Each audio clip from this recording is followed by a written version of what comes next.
Padiushi, Shinushatu. Hola a todos, ¿cómo están? Yanachi, Chisi dinuga yudi y Yanakubi, Ludiyaza. Nepara Sandeki Ñenu. El día de hoy vamos a aprender 5 palabras nuevas y frases en donde podemos utilizarlas. Chigusuluno, comencemos. Tobi. 1. Nanda. En este caso, esta palabra puede tener dos significados, caliente o calor.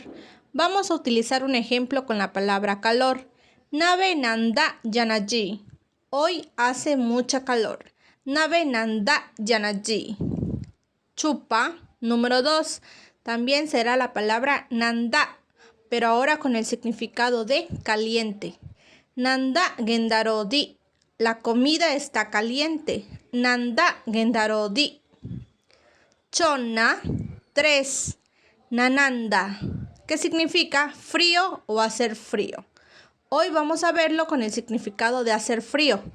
Nave nananda yanachi. Hoy hace mucho frío. Nave nananda yanachi. Ahora veamos la palabra tapa, que es nananda.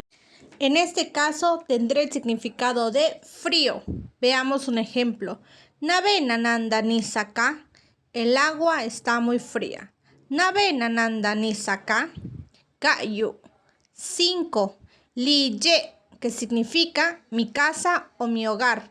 Naro valiye, mi casa es grande. Naro valiye. Skishe pela tu sakabi y a tu kadi y yadi. Gracias por ver este video. Nela la allí. Y recuerden, compartan, pero sobre todo, suscríbanse y síganos en nuestras redes sociales. Nos encuentran como Dichanayeche, la palabra alegre, en Facebook, Instagram y TikTok.